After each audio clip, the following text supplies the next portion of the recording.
Salutations, purpose seekers. Welcome to Livelihood Practice. Our intentions here are to communicate learning by asking questions about livelihood practices with the goal of sparking conversations to heal and nurture our learning across livelihood realms. So my name is Amy, and I'm a former homeschooler and a graduate of UCLA as of 2022. I graduated with a personally designed interdisciplinary major combining the disciplines of psychological development, education systems and pedagogy, sociocultural change, and the communications between these different life realms. So today's question is about why was my UCLA transfer experience remarkable? I'm going to answer this question in a story, because that's the best way to answer a question. At least that's my preference, to think that's the best way to answer a question. So I'm gonna start back in November of 2019. I applied to 4 University of California, or UCs, here. That's where I live in California. And if you couldn't tell by my accent, I am a Southern California Valley girl. I wanted to stay close to home except for one campus that I really was thinking I wanted to go to. But anyways, I applied to UC San Diego, UC Irvine, UC Davis, which is the one that's up north, and UCLA. So I applied as a psychology major to all of the UCs except UCLA.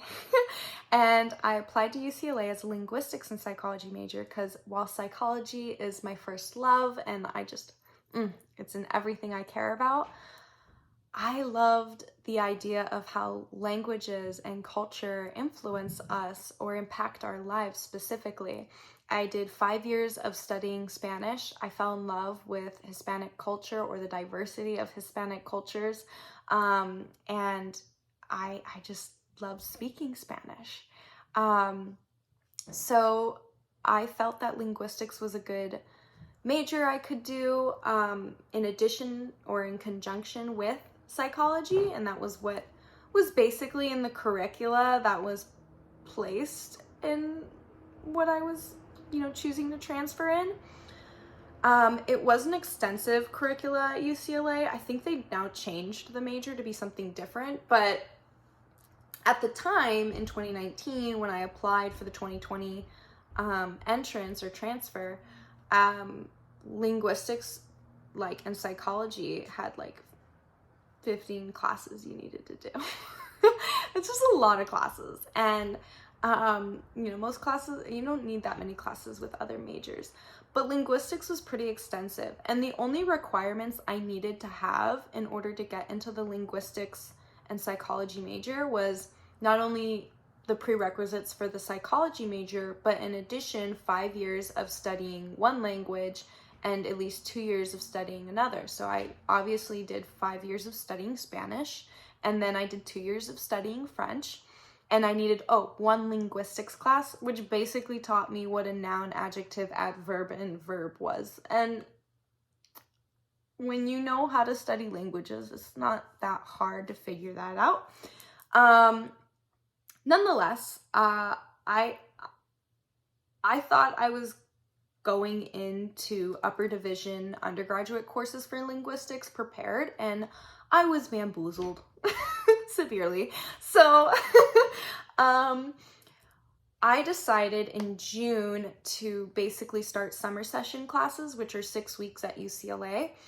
And I was used to 4-week classes at community college. I did those frequently, and I was used to 8-week classes at community college, which I felt were very similar, just a little bit longer. And I was like, I can do this. It's a piece of cake. I was wrong. I kind of went crazy too. I decided to take 17 units during the summer, and so whenever I tell people that, they're like, what, why, what the heck? And then I explain, I was trying to get through the linguistics curricula, and I wanted to get my prerequisites done so I could be officially starting my upper divisions and really just delve right into what I wanted to learn about. And I first started out with, my first linguistics class, and I was just completely thrown through a loop. And the teacher never taught online before, and it was like right during the pandemic. And I was thinking to myself, taking this class, like something my mentor told me, was like, do you really want to transfer right now? It's the pandemic, like everything's shutting down. Your classes will almost all of them be online. Like you won't really have the in-person experience. And me wanting to just begin and start experiencing more of the world and getting deeper into my education, I was just like, you know what? I'm gonna do it. And I was really like feeling his words echo with me as I was doing this linguistics major in this linguistics class, because I found out linguistics is essentially proving a theoretical language framework or idea or theory with basically different kinds of equations that are components of language to basically support or disprove the theory. That is math. I do not do math. I like statistics. Tell me it's significant. Tell me the marginal difference. I'm good and I'm fine with that. But math, to this level, it takes me longer. I'm not like somebody who's proficient in that kind of thinking. I'm a words person, so to speak. So I really was having a tough time with this course. And then I took a second course, which was syntax, and like I spent so much money on tutoring to just help me get through that class. And it was hard to connect with students who knew what they were doing as well. And those who did, it was hard for us to like figure things out.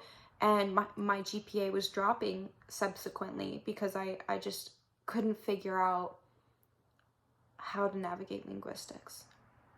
So following this and this like heavy summer session period, I was entering into my first quarter in the fall, and I was really upset because I was starting off with a low GPA or a lower GPA. I've always been an honor student. I've always, for the most part, gotten mostly A's in my life.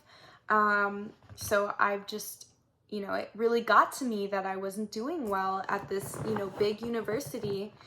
And so I needed to change my major. I just knew that linguistics wasn't for me. And if I continued on this path of just trials and just struggles of not getting through and doing the best that I could have and not having the time to do that in 10 weeks, which is how long a quarter is, I decided I needed to change my major, and I decided I would try and change it to psychology. And when I looked into it, the psychology major is impacted because it's the second biggest major at UCLA, next to being undecided. Being undecided is the number one major at UCLA, which is really ridiculous and a travesty, but that's a topic for a different video. But yeah, number two biggest major at UCLA was psychology, so I couldn't get into it. And then I was trying to think, how can I get into education? Because I'm really passionate about education. I'm interested to see how education is different across different people, and most especially because I was homeschooled, I really wanted to understand what was working and what wasn't working in the education system, because I've just encountered so many people throughout my 6 years of tutoring, and even my peers telling me they hate learning. And I was like, well, I need to figure this out. Why is that the case? Like, why are all these kids who, are programmed in our brain when we're born to love learning, to say they hate learning because they have to go to school and learn? Like, I needed to figure that out. And then I tried to change my major to education, but I was looking into it basically the third week of my first quarter. And this was an issue as a transfer student, because in order to change your major into the education department, you need to have taken 2 classes, and you had to have applied by your second week of your first quarter there if you were a transfer, or your second week of your third year if you went there in your first year. So clearly there was transfer bias, and a bunch of transfers got really mad and they started, putting out petitions for this. But I didn't have time for petitions. I was taking classes, I was barely getting buy-in, and I was trying my best to survive in the pandemic of UCLA, which was just, Zoom University like everybody else was in. And there was lack of resources, lack of support, and, people kind of running around, it felt like, with their heads cut off, but just through the virtual environment. So I was one of these chickens with their heads cut off, really upset, and I didn't know what to do because I felt like I was kind of trapped and that no other major really could work for me, and it wasn't like fitting within my intentions or goals for graduate school. So that's when I decided to email the dean. And I emailed the dean, basically, help, I'm dying. No, I'm kidding. I told her I'm not doing well. This is not supporting me on my path to graduate school, and I need to figure out a new plan. Is there any way you can help me get by the bureaucracy and the rules that I'm having issues with, basically? And she forwarded my story and my email to the director of the honors college, which luckily at the time I was still considered an honors student, and I didn't lose that honor status, because if I didn't have that honor status, I think that I would have also been treated as another number at UCLA, which is such a common experience I've encountered with Bruins. And it's unfortunate, but it is a very common thing. If we're Bruins, we struggle together because together we have issues with this system sometimes. So anyways, I basically got a response back from the director of the honors college, and she said, you have an option here. Why don't you design your own major? And I was like, really? Oh my gosh, that's like a thing? Because I was homeschooled. I basically was able to choose what I got to learn and what I didn't want to learn, other than getting the standardized curricula out of the way. I got to do what I wanted to learn. And I got to go to community college at 15, so I was like really able to explore what I liked and what I didn't like. And so I was like, this is an option offered here at university? Like, what? And so I said, what do I have to do to design my own major? And she said, well, you first need to tell us why you want to design your own major. Then you need to define what your major is. And it would be helpful if you look to other programs or other undergraduate majors that were similar. And you needed to look at all the curricula and all the departments to see what curricula from which departments you're basically going to be having to create your major. You needed to make sure that you find at least 2 advisors for designing your major that are going to support you through this process. And you need to reason why no other major works for you, including double majors. Lastly, you need to have a senior capstone or research project. And I'm like, okay, that sounds like a way better option than staying in the major I'm in. So I decided to design my own major. And that's going to be a whole video in and of itself. It was a very long process. And when I looked at like other majors from other institutions, there was no undergraduate majors that reflected what I wanted to do. So I just looked at graduate schools, and their graduate programs, master's and doctorate programs, reflected what I was interested in. So I just looked around the curricula or the coursework that was in the communications department, the education department, the psychology department, and the sociology department, and I put a bunch of those classes together, and I created alternatives because sometimes it's really hard to get those classes. And when you design your own major, you're not a part of technically any department, you're just part of the honors college. So you don't get priority in the classes that you need. And if you're a Bruin, you understand if you don't get priority in the classes you need, it's really hard to get classes. Those things like fill up so fast, and oh my gosh, it's so frustrating. Anyways, so it ended up working out. I maintained my honors status. I graduated UCLA with honors. took a lot of effort. Oh, and by the way, I couldn't have basically designed my own major unless I upheld my honors. So in every class I took, I really had to make sure I was getting those A's. I had to work so hard to just study to make sure that I maintained that honor status just so I could design this major. So like everything was like teetering. I've always been like teetering. I'm like, oh, I just got my A, you know, teetering, because it's a battle. Maybe my mental health was part of it too. You know, that's always a thing, and I have to be very honest about that. But it was a journey. I definitely experienced throughout my time at UCLA transfer bias, whether it be from the bureaucracy and the rules themselves or even the fellow students. I didn't experience as much of that bias with professors. I know some people have, but I mostly got it from fellow students who came in as a first year and they hated transfers because it's as if we didn't work hard to get it in, and as if we didn't have the struggles, the background, or the ability to fit in with the UCLA environment.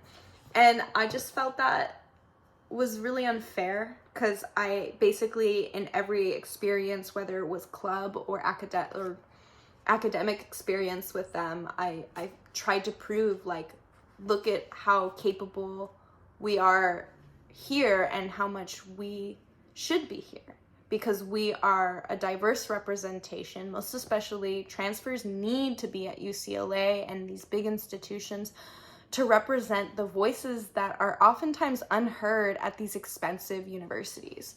So I just felt that it was really necessary to, as a transfer, show what we're all about. Not just because we're transfers, but because we have life experiences different than the traditional path of those who went in as first years.